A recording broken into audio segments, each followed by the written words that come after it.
Hi guys, it's Miss Amanda, and today I'm going to read The Brain is Kind of a Big Deal. So let's get started. Inside of your head, behind your eyes, and under your hair is one of the coolest things about you, your brain. Your brain is the command center of your entire body, a living computer.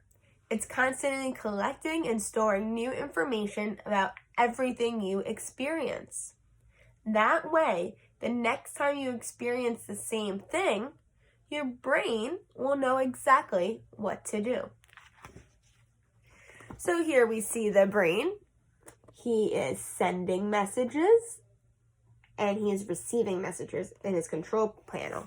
And it looks like it's connected to the heart, the stomach, the eyes, nose, ears, lungs, tongue, muscles, and even more that don't even fit on the page.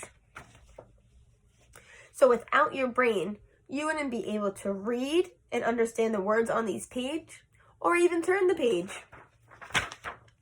So, sure for you, turning the page seems so easy, but your brain had to move a lot of different muscles just in the right way to make it happen.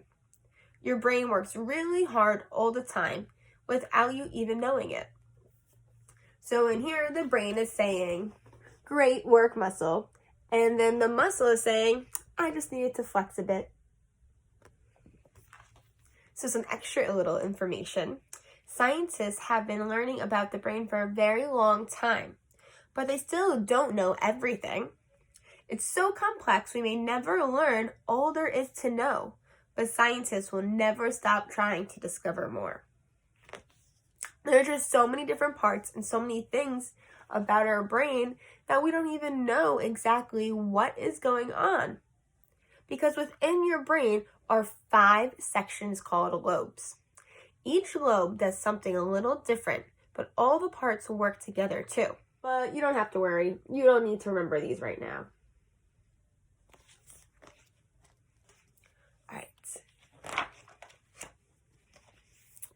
The brain is made up of billions of things called neurons. They talk to one another by sending messages throughout the gaps, called synapses. When your brain's neurons work together, they help take care of the actions that you do to perform complicated things. So, for example, here are a bunch of little neurons, right? And they each have their phones to talk to each other. This one is saying, I'm sending you a message, pass it along. So he sends a message over to this neuron. He says, I'm sending you a message, pass it along. And it goes over to this neuron. And he says, I got it. And if you zoom in, right over here, you see inside the little gaps is a message jumping from one neuron to the other through the synapse. So once a message leaves the brain, it travels through long, stringy nerves. Nerves are like roads. They connect the brain to everything else in the body. So here we see the brain has a remote control and it's controlling all of these trucks carrying different messages on different roads. One is the stomach road. The other one is the heart highway, and the heart is saying, I'm getting pumped just watching this. Your brain also uses nerves to get messages back from the rest of your body. So if you get a paper cut or you scrape your knee, a nerve will let your brain know very quickly. Over here you can see that this nerve is saying, ouch, and the other one's telling him to tell the brain. So he calls up the brain. Brain, it's nerve. Ouch. He says, ouch, got it. Thanks, nerve. Same thing for your eyes. Your brain is telling its eyes, eyes, do your thing. And then there they go. They're doing their thing. And what are they doing? They're crying. Your brain connects to the rest of your body through the nervous system. The nervous system is made up of your brain stem, and spinal cord, and of course your nerves. The brain is saying it's full of weird stuff, right? So here on top, on your head is your brain. Attached to your brain is a stem, like how a flower has a stem. And it goes down into your spinal cord, that long piece that is in your spine, your backbone. And all of the little red things around your body are your nerves you are covered in them. So if anyone taps your shoulder or pinches your leg or tickles your feet, you're going to feel it because you have nerves covering all of your body. And your brain makes your body do a lot of important things that keep you alive without you even thinking about it, like telling your heart to beat. So here we see the heart going a little crazy on the drums, right? But then the brain's trying to tell him, do a steady beat. So the heart tries again, and he's like, how about this? He goes, da-dum, da-dum, da-dum, da-dum. And the brain saying, that is perfect. And it also tells your lungs to breathe. And here the brain saying, breathe to the lungs. And you see the lungs going, and the brain's like, now do that forever.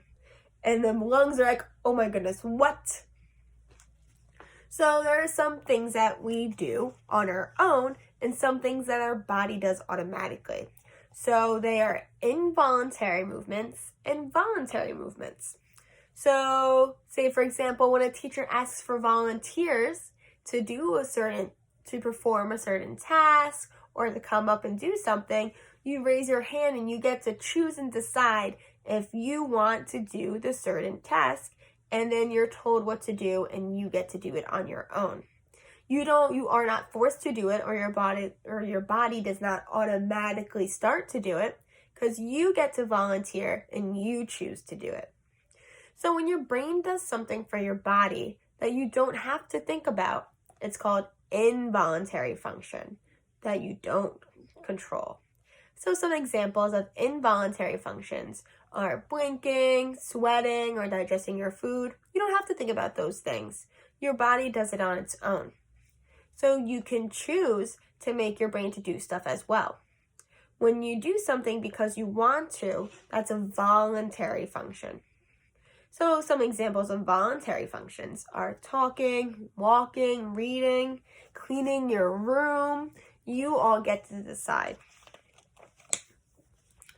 So your brain tells you when you need to eat. Your stomach and gut send messages to your brain, and your brain decides when it's hungry or full. So here, we have a little feud between the tongue, the stomach, and the brain. So here we see the tongue is saying, I'm ready for more food. But the stomach is saying, hey, I'm the one who has to do all of the work. You just want things to taste good.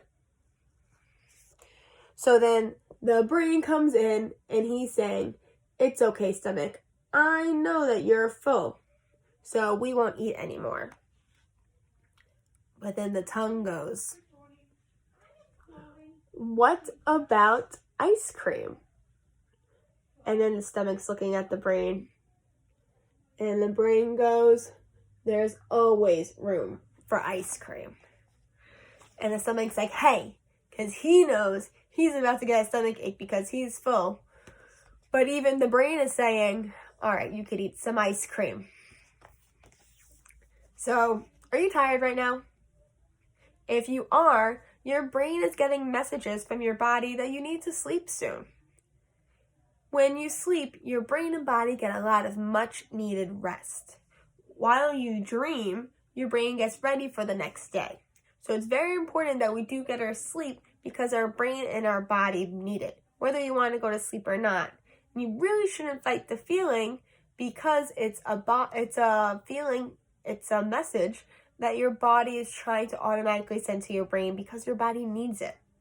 And sometimes when you dream, it can be about some weird stuff. So in this picture, I see the brain dreaming about something kind of wild. It's a band made up of a goat, a dolphin, and a spider. I've never seen such a thing. And now it's time to move on to even more fun stuff. The stuff that makes you, you. So here the brain wakes up. Read a book. Check. 8 hours of sleep. Check. Time to get up. So your brain helps you turn thoughts into words so you can say or write down what you're thinking. When you talk and write in a way that other people can understand, you're using language. So as you all know, we speak English. But people use different languages to communicate using different types of words. So here the brain is writing the word brain in 3 different languages: English, Spanish, and Chinese. And a little extra detail is that people speak different languages all around the world. I'm sure you may have already known that. But depending on where you grow up, you might speak a different language with different words. Many people even speak more than one language, which allows them to speak to even more people. So I know some of you take Spanish, right? When you take Spanish, you're able to speak 2 different languages. So sometimes someone who does not speak Spanish can communicate with a certain person. But if you do, you just expanded the amount of people you can speak to. Now remember how the brain collects information like a computer and keeps it for later? Your brain is really good at using this information to figure stuff out, along with the senses. You guys know your 5 senses? So in this picture, your brain is looking at pictures of trees. And it's going back and remembering the different senses. So it's saying, all right, I see green and brown. And I hear rustling. I feel a rough touch. And it tastes kind of gross. So he's going to look and he's going to think, it's a tree.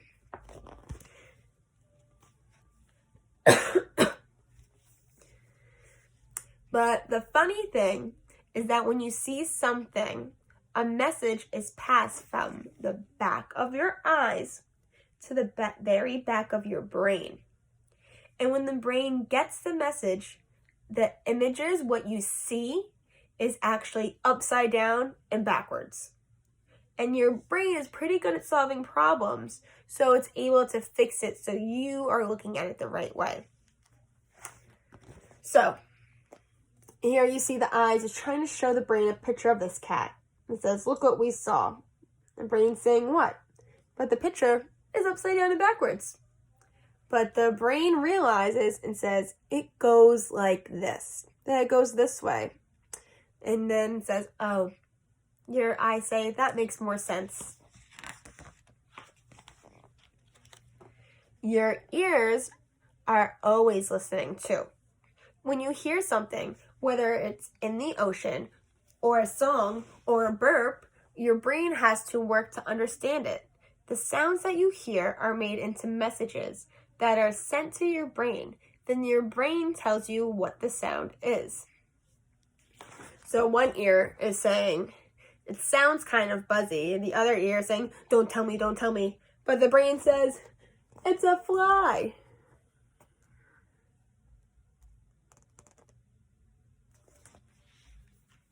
Now, anytime you feel your sense of touch, like something soft or wet, messages are sent to your brain. When you touch something, your brain's experience can be really useful, especially if whatever you've touched is sharp or too hot. Then your brain can help you avoid to keep you safe. So here the brain is attached to its control panel. And it says that it sees something bright red. It says, stove says on. Mom said no. It smells hot. So he's feeling all these things, and all these things are stored in his memory. And it looks like he's about to touch a hot stove. And the brain reacts and says, abort, don't touch that. Remember last time? So maybe once he had already touched something hot like a hot stove and he remembers, ow, that hurt last time. I definitely should not do it again. So when a smell enters your nose, a message is sent to your brain. Your brain will then know if the smell is good or bad, or if you have smelled it before. And the nose is saying, holding a smelly sock, and say, hey, smell this. And the brain's like, that smells horrible. And later on, the nose tries again. It says, hey, smell this. And the brain says, I'm not falling for that one again. He already knows, and he's not getting tricked again. So your brain is especially good at remembering smells. When you taste something, your brain gets messages about the different flavors from your tongue. Then your brain decides if it likes the taste or not. So first the tongue is giving it some ice cream and it's saying so, and the brain says he loves it. Your sense of taste has a lot to do with your sense of smell. Your brain uses your nose even more than your tongue to decide if something tastes good, right? Like sometimes you can smell some cookies or brownies being baked and you're like, oh my God, that smells so good. I can't wait to eat it. Or you can walk by a dumpster and say, that smells so bad. And you definitely do not get any thoughts about eating that. So here, your nose is saying, it smells delicious. And your tongue is saying, it's pizza. But just from that, your brain is saying, something Italian? Just from the smell, he knows what it is without even tasting it. So your brain is also in charge of telling your muscles and body exactly how to move. When you run, your brain gives your body very specific instructions. And when you are in danger, your brain is firing messages all throughout your nervous system to make movements happen. So here, your brain is telling your muscles, okay, muscles, move the left leg, now the right leg, and don't fall. But then all of a sudden, the brain, so here he is telling the muscles, and then the brain sees this, and he says that it has brown fur, has big claws, it's bear-shaped, and it's smelly, so it says, watch out for the bear, and then it says you have to run, because that is his instinct, that is what he's telling the body to do. By now, you know that your brain is always collecting information like a computer. All that information is stored in your memory. Your brain searches through all the information so that you can find a memory when you need it. A new memory is kept in your brain for about 30 seconds before it's forgotten. This is called short-term memory. It's only 30 seconds, right? So here the heart is asking, here the brain is telling the heart, what's your phone number? I forgot it. But the heart's getting mad and said, I just told you 30 seconds ago.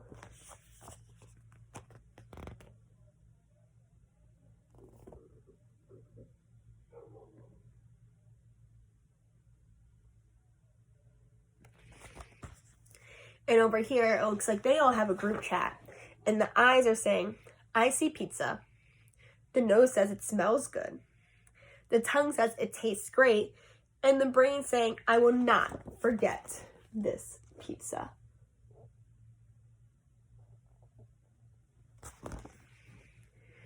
So if you repeat something enough times, or if it's really important, that short-term memory can turn into long-term memory. So that's why when you want to remember something, you might have to say it a few times, or you might have to practice it to make sure you don't forget it. So here, the brain is talking to the heart and says, tell me again. One more time, actually. Again? This time I'll remember. I forgot. Tell me one more time. And then finally, the brain goes, wait, I remember. And the heart is like, finally. It just took him so many times. So long-term memories last, you guessed it, a long time. Don't you worry, your brain will never stop making new memories, so make sure you keep on learning. Something the brain is really, really good at is thinking. thinking and thinking and thinking. Your brain is thinking about things pretty much all the time. You can imagine things and solve problems just by thinking about them. Every invention that people ever created, from rockets and medicine to toilets and pizza, came from thinking about ways to make things better. Here the brain is thinking, and he's thinking to think or not to think. And he says, I think I'll think. So did you know your feelings like love come from your brain too? And your heart goes, oh, I love love. But the brain goes, you have nothing to do with that. Because it's true. Usually on Valentine's Day, we always think about that the heart actually has to do with love, but really inside our body, that's not its job. It's really the brain's job to do. So you feel happy, sad, angry, or scared without ever having to learn how, right? A baby's never taught. It just comes natural to them.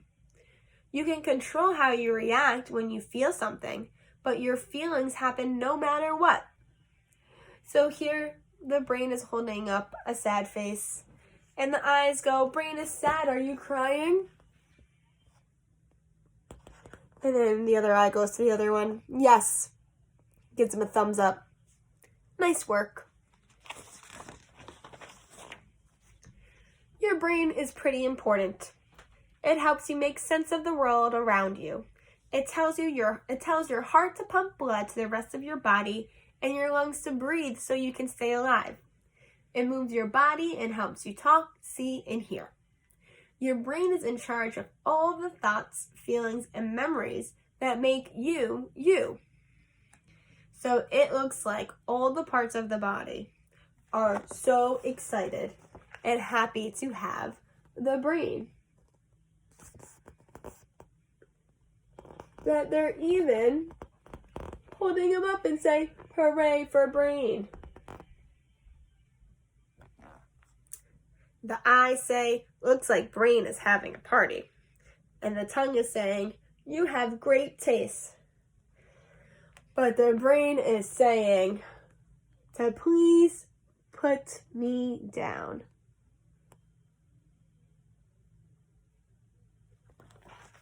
Alright guys, that's all on the brain, and we can see it really is kind of a big deal because the brain really does control everything your body has to do, whether you want it to happen or not. But it's in charge. It's all up to the brain to make sure that it happens. So thank you guys. I'll see you next time.